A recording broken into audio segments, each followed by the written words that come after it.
भारत की सेकुलरिज्म के पर चर्चा अगर करनी है तो मैं बहुत जिम्मेवारी के साथ आज और गंभीरता से बात करना चाहता हूं।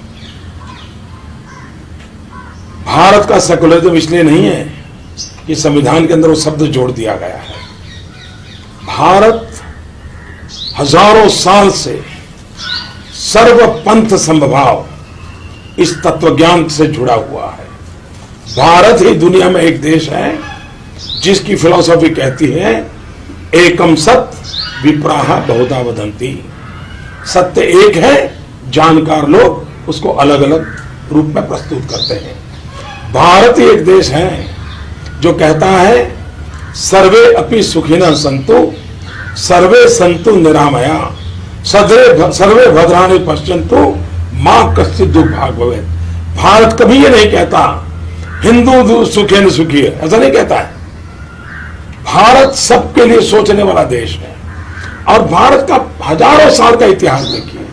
हिंदुस्तान ने कभी तलवार लेकर के कभी दुनिया के विचार पर, संप्रदाय पर, समाज पे हमला नहीं बोला है। विस्तारवाद ये भारत के ब्लड में नहीं है।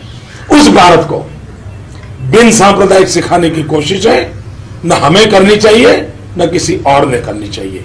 जो लोग भारत की बिन सांप्रदायिकता के नाम पर कल बयानबाजी की है, मैं उन फारूक साहब से पूछना चाहता हूं, भारत की बिन सांप्रदायिकता के ताकत इतनी जोरदार है और ये हमारी रगों में है, सिर्फ संविधान में नहीं, हमारी रगों में है।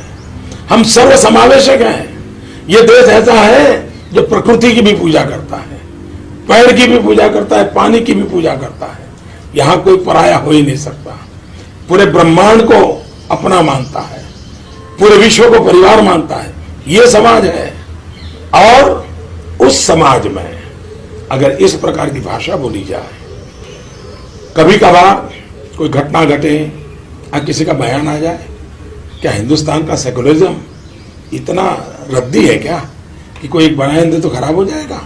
और इसलिए फारूक अब्दुल्ला से मैं कहना चाहता हूं, हजारों साल के हिंदुस्तान के इतिहास में भारत की हजारों साल की महान सेकुलरिज्म की परंपरा को सबसे बड़ी चोट, गहरी चोट अगर कहीं पड़ी है तो कश्मीर में पड़ी है। और वो भी श्रीमान फारूक अब्दुल्ला जी आपके पिताजी की राजनीति के चलते हुआ है। श्रीमान फारूक अब्दुल्ला जी आपकी राजनीति के चलते हुआ है। श्रीमान फारूक अब्दुल्ला जी आपके बेटे की राजनीति के चलते हुआ है। इस देश में कश्मीर एक ही है जहां से पंडितों को धर्म के आधार पर निकाल दिया गया। जो सूफी परंपरा की भूमि थी उसको आपने निजी राजनीतिक स्वार्थ के लिए संप्रदाय के रंग से रंग दिया है। और इसलिए आप कोई बयान करने वालों को, मोदी को वोट देने वालों को दरिया में डुबोने की बात करते हो, पहले आपके पिताजी, आपका बेटा कश्मीर की राजनीति को सारी दुनिया में कौमी रंग देने का पाप कश्मीर की धरती पर आपने किया है। कश्मीर ये सूफी परंपरा की धरती है। कश्मीर ये सर्वसमावेश की धरती थी, उसको ये दाग लगाने का काम आपने किया है। आपको शोभा नहीं देता है इस प्रकार की बयानबाजी। और अगर डूबना है तो किसने डूबना चाहिए? जरा दर्पण में अपना चेहरा देख लो। आपके पिताजी का चेहरा दर्पण के सामने खड़ा कर करके ये सवाल पूछो कि कश्मीर के पंडितों को वहां से खदेड़ देने वाले लोग किस मुंह से देश को बिन सांप्रदायिकता के उपदेश दे रहे हैं?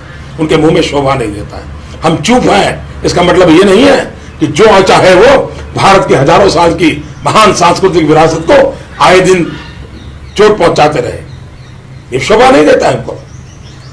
हम आज भी हमारे संस्कारों के कारण, हमारे ब्लड के कारण, राजनीति के कारण नहीं, राष्ट्रभक्ति के कारण कहते हैं भारत सर्वपंथ समभाव का मार्ग ही भारत के लिए श्रेष्ठ मार्ग है। वोट बैंक की राजनीति नहीं, विकास की राजनीति ही भारत के लिए श्रेष्ठ है। यह हमारा कमिटमेंट है, सबका साथ सबका विकास। और हम उसी मंत्र पर चलेंगे। फारूक अब्दुल्ला साहब जैसे कितने ही लोग अनाप शनाप बातें करें, इससे गाड़ी डिरेल होने वाली नहीं है। देश उच्च मूल्यों पर चला है, जय जगत का मंत्र लेकर के चला है, वसुधैव कुटुंबकम का लक्ष्य चलाए, कुर्वन्तो विश्व मारियम का मंत्र लेके चलाए, उससे कभी डिगने वाला नहीं है।